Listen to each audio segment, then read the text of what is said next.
یہ میرے اور آپ کے آقا و مولا حضور نبی رحمت صلی اللہ علیہ وآلہ وسلم کی سیرت کا فیض ہے کہ آقا کریم علیہ الصلوۃ والسلام کی خدمت میں جب حاتم طائی کی بیٹی قید ہو کے آتی ہے اور ظاہر ہے وہ کفار کی جانب سے آئی ہے، تو کافرہ تھی، تو حضور علیہ الصلوۃ والسلام نے دیکھا کہ اس کے سر سے چادر اتری ہے، برہنہ سر ہے، تو حضور نے اپنی مزمل والی چادر اتار کے اس کے سر پہ ڈال دی۔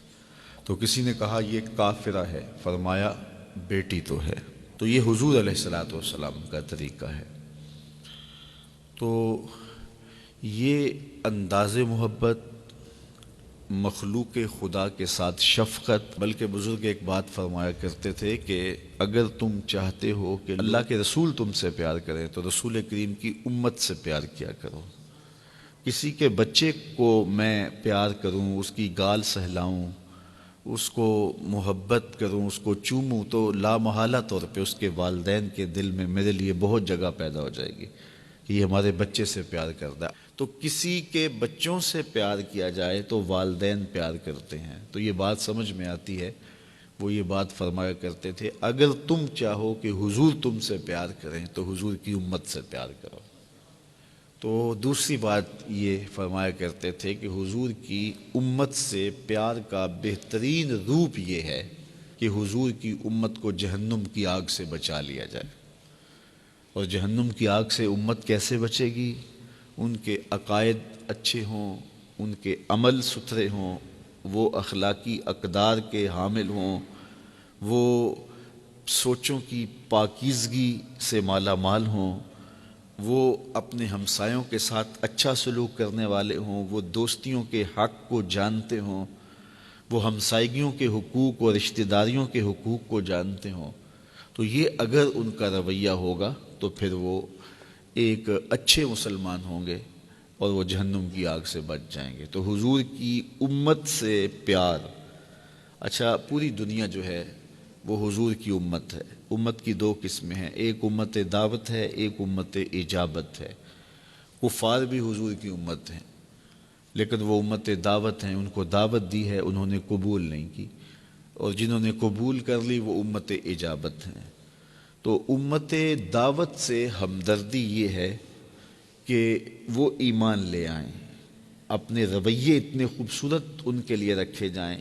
کچھ اسپیشل کیس ہوتے ہیں وہ الگ بات ہے، لیکن جو عمومی لوگ ہوتے ہیں ان کے لیے رویے آپ کے اتنے اچھے ہوں کہ وہ آپ سے متاثر ہو کر کے اسلام میں داخل ہو جائیں۔ اور ہم بعض اوقات اتنے سخت ہو جاتے ہیں کہ ہم سچے ہیں، لہٰذا ہمیں کوئی کمپرومائز نہیں کرنا چاہیے۔ تو سچائی یہ تو نہیں سکھاتی ہے کہ تم سخت مزاج ہو جاؤ۔ وہ ایک جملہ ہے کہ جو بندہ کھرا ہوتا ہے نا وہ بڑا کڑوا ہوتا ہے، تو کچھ لوگ خام خواہ کڑوے ہو جاتے ہیں کہ ہم سچے ہیں اس لیے ہمیں کڑوا ہونا چاہیے۔ تو اتنا اچھا نہیں ہے کہ بندہ سچا بھی ہو اور میٹھا بھی ہو، سچائی بھی ہو۔ میاں صاحب فرمانے نا کہ باج ادا کلام رسیلے لگدا شیر الونا دودھ اندر جے کھنڈ رلائیے مزہ ہو جاوے دونا۔ بندہ سچا بھی ہو ساتھ میٹھا بھی ہو تو پھر مزہ دوبالا نہیں ہو جائے گا اور بات روح تک نہیں اتر جائے گی۔ ادعو الی سبیل ربک بالحکمت والموعظۃ الحسنہ، کہ اللہ کی طرف بلاؤ حکمت کے ساتھ اور اچھی واس کے ساتھ، اچھی تلقین کے ساتھ لوگوں کو بلاؤ۔ آپ کو یقین بھی ہو کہ یہ شخص میری بات نہیں مانے گا، اپنے لہجے میں پھر بھی تبدیلی نہیں لائیں گے۔ حضرت موسیٰ علیہ السلام کو اللہ تعالیٰ نے بھیجا ہے نا فرعون کی جانب، جس نے اللہ کے برابر اپنے آپ کو کھڑا کر دیا اور کہا کہ میں انا ربکم الاعلیٰ، اور کیا کچھ اس نے دعوے کیے۔ تو حضرت موسیٰ علیہ السلام کو بھیجا، حضرت موسیٰ کے سینے میں کوئی خوف بھی موجود نہیں تھا، اللہ کی تائید کا مبارک دست قدرت حضرت موسیٰ علیہ السلام کی پشت پر تھا۔ اور فرعون وہ ہے کہ جو ایمان لانے والا ہی نہیں ہے، لیکن اس کو تبلیغ کرنے کے لیے حضرت موسیٰ کو بھیجا تو ساتھ تلقین کی کہ اے موسیٰ قول لین کے ساتھ، نرم لہجے کے ساتھ اس سے بات کرنی۔ یعنی فرعون ہو اور اس کی واپسی کا امکان بھی نہیں اللہ کے علم میں ہے، اور جو تبلیغ اور نصیحت کرنے جا رہا ہے اس کی پشت انور پہ اللہ کی تائید کا ہاتھ ہے، دست قدرت ہے، لیکن اس کو بھی کہا گیا اس بات پر بھی کہا گیا کہ قول لین سے، چونکہ قیامت تک آنے والے لوگوں کے لیے اس چیز نے مثال بننا ہے، تو جو لہجہ تبلیغ کا ہے، تکلم کا ہے، گفتگو کا ہے، تو وہ انتہائی شائستہ اور دل نواز ہونا چاہیے۔